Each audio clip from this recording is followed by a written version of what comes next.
Hello दोस्तों, नमस्कार। कैसे हैं आप सब? उम्मीद है आप सभी अच्छे होंगे और आप सभी की तैयारी भी अच्छी चल रही होगी। दोस्तों, आपका बहुत बहुत स्वागत है हमारे सीबीसीटी की न्यू बैच 2.0 में। दोस्तों, जैसा कि मैंने आपसे वादा किया था कि हम आपके लिए प्रतिदिन थ्योरी की क्लासेस लाएंगे और टॉपिक बाय टॉपिक आप सभी को समझाते जाएंगे। दोस्तों, तो उसी वादे के अकॉर्डिंग दोस्तों अपनी क्लास को आगे बढ़ाते हैं। दोस्तों, कल हमने कहाँ तक देख लिया था? तो फर्स्ट जनरेशन में हमने अधिकतर अधिकतर कंप्लीट कर लिया था। और ये आप जो देख रहे हैं दोस्तों, ये प्रथम पीढ़ी का कंप्यूटर है, जिसको हम एनईएक के नाम से भी जानते हैं। दोस्तों, तो प्रथम पीढ़ी में जल्दी से हम शॉर्ट फॉर्म में देख लेते हैं किन किन चीजों का इस्तेमाल होता था। तो वैक्यूम ट्यूब का इस्तेमाल होता था, पंच कार्ड पर आधारित थे।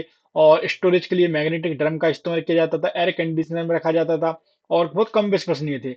और मशीन लैंग्वेज तथा असेंबली भाषाओं का प्रयोग किया जाता था। ये कुछ ट्रांजिस्टर वैक्यूम ट्यूब है दोस्तों, जो कि आप स्क्रीन पर देख रहे होंगे।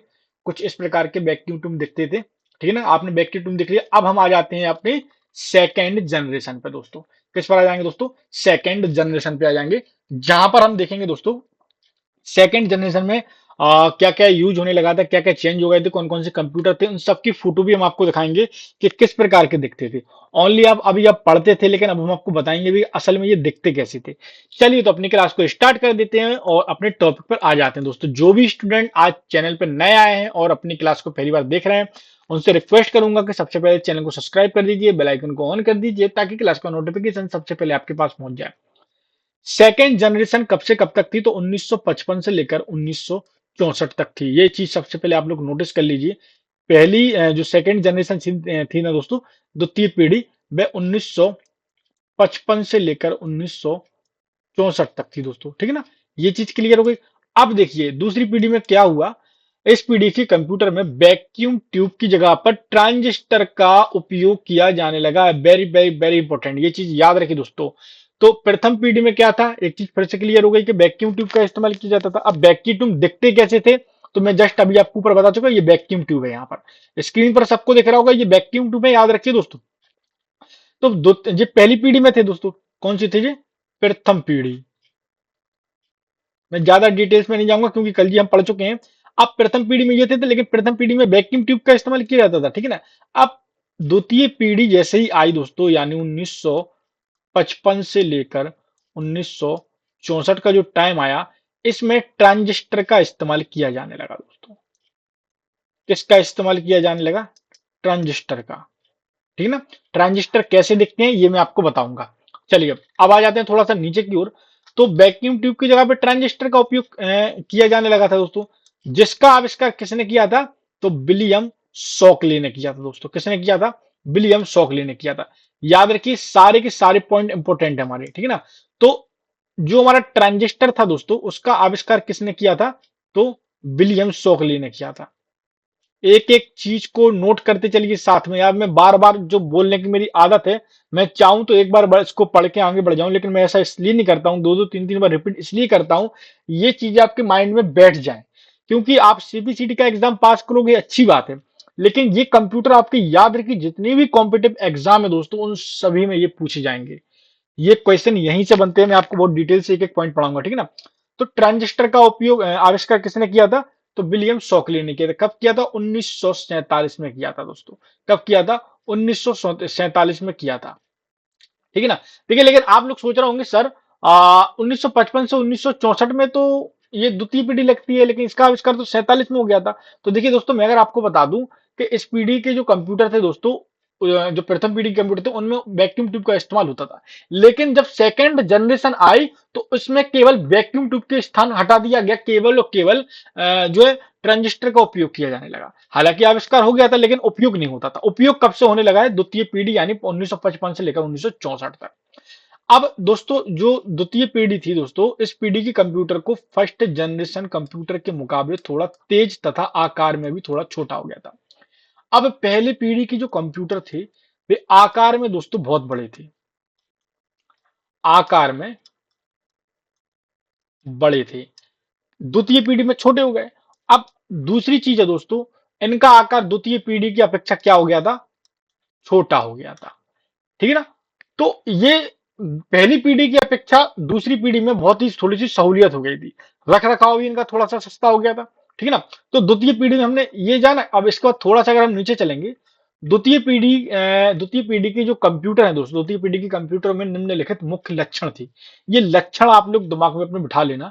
मैंने पॉइंट बाई पॉइंट इसलिए बढ़ा दिया, मैं चाहूं तो किताबी भाषा में पूरा आपको एक बार में बता दूं, लेकिन नहीं दोस्तों, मैं ऐसा नहीं करूंगा। मैं चाहता हूं कि इस बार आपका सीपीसीडी क्वालिफाइड हो जाए और आने वाले जितने भी एग्जाम है उनमें आप आराम से बैठ सको और कंप्यूटर का एक भी क्वेश्चन गलत ना करो। अब द्वितीय पीढ़ी में क्या हो गया, वैक्यूम ट्यूब के बदले ट्रांजिस्टर का उपयोग होना, ये आपने देख लिया। अपेक्षाकृत छोटे और ऊर्जा की खपत कम होने लगी, अधिक तेज हो गए और विश्वसनीय हो गए। पहले की जो कंप्यूटर थे प्रथम पीढ़ी के, वो कम विश्वसनीय थे। अच्छा, प्रथम पीढ़ी की अपेक्षा कम खर्चीले हो गए, रख रखाव भी इनका कम हो गया। अब देखिए, इसमें देखिए लैंग्वेज का, द्वितीय पीढ़ी में कोबोल एवं फोर्ट्रॉन जैसी उच्च स्तरीय प्रोग्रामिंग भाषाओं का विकास हुआ। इंपॉर्टेंट है सबसे ज्यादा, ये याद रखिए। क्वेश्चन क्या बनता है यहाँ पर, क्वेश्चन बनेगा कि बताइए कि द्वितीय पीढ़ी में कौन सी भाषाओं का उपयोग होने लगा था। तो कोबोल और फोर्ट्रॉन जैसी उच्च स्तरीय, यानी H L L H L L का फुल फॉर्म क्या होता है, हाई लेवल लैंग्वेज दोस्तों। इनको हिंदी में बोलते हैं हम उच्च स्तरीय प्रोग्रामिंग भाषाएं। तो द्वितीय पीढ़ी में क्या हो गया था, द्वितीय पीढ़ी में वैक्यूम ट्यूब के स्थान पर ट्रांजिस्टर का उपयोग होने लगा था, ठीक है ना। और दूसरी सबसे इंपॉर्टेंट चीज है कि कोबोल और फोर्ट्रॉन जैसी उच्च स्तरीय प्रोग्रामिंग भाषाओं का भी इस्तेमाल होने लगा था। कोबोल का फुल फॉर्म क्या होता है, कॉमन ओरिएंटेड बिजनेस कॉमन। अच्छा, इसका थोड़ा सा डाउट है, जिसको भी अगर इसका फुल फॉर्म पता हो, कॉमन कोबोल का और उच्च स्तरीय सॉरी फोर्ट्रॉन का, तो प्लीज कमेंट बॉक्स में कमेंट करके बता दें। चलिए यहां पर देखिए, अब और क्या इसमें बदलाव हुआ था द्वितीय पीढ़ी में, संगणन डिवाइस, प्रिंटर एवं ऑपरेटिंग सिस्टम आदि का प्रयोग होने लगा था दूसरी पीढ़ी से ही दोस्तों। दूसरी पीढ़ी से ही संगणन डिवाइस, संगणन डिवाइस का मतलब होता है दोस्तों मेमोरी स्टोरेज वाली मेमोरी डिवाइस का, ठीक है ना। और प्रिंटर का भी इस्तेमाल किया जाने लगा दोस्तों। किसका इस्तेमाल किया जाने लगा, प्रिंटर का भी इस्तेमाल किया जाने लगा, ठीक है ना। और क्या क्या हो गया दोस्तों, प्रिंटर के बाद यहाँ पर ऑपरेटिंग सिस्टम का भी, यानी ओएस, ओएस का फुल फॉर्म क्या होता है, ऑपरेटिंग सिस्टम। फुल फॉर्म कभी कभी ओएस का डायरेक्ट आपसे पूछा जाएगा, बताइए ओएस का फुल फॉर्म क्या है, तो ऑपरेटिंग सिस्टम है। तो ऑपरेटिंग सिस्टम का भी द्वितीय पीढ़ी में इस्तेमाल होने लगा था।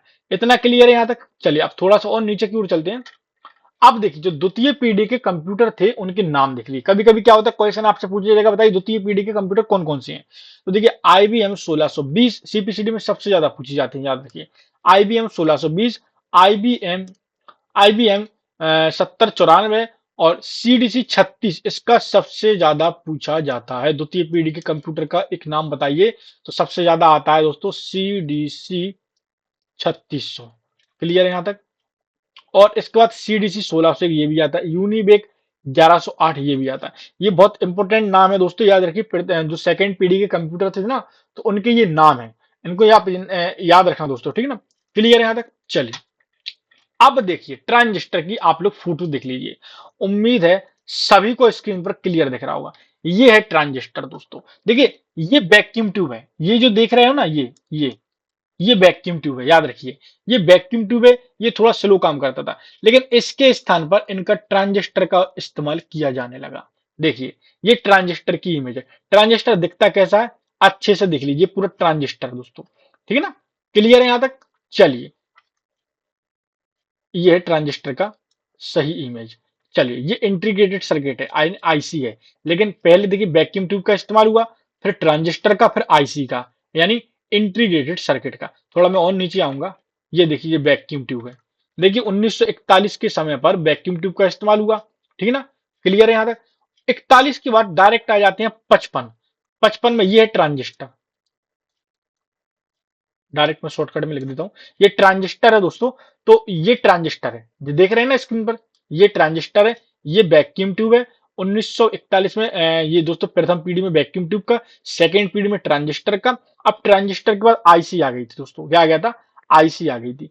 आईसी कब से आई थी, देखिए 57 में, ये थोड़ा सा ट्रांजिस्टर का आकार का है, लेकिन 67 में आईसी का आविष्कार हो गया था। हालांकि उसके पहले भी हो गया था, लेकिन इस्तेमाल अब से होने लगा था। ये आईसी है। आईसी ये देख रहे हो ना, जो 1967, ये आईसी है हमारी।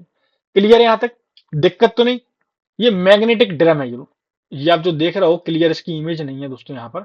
ये मैग्नेटिक ड्रम है, स्टोरेज डिवाइस भी इसको कहते हैं। प्रथम पीढ़ी में ये इस्तेमाल किया जाता था उस टाइम पर, ठीक है ना।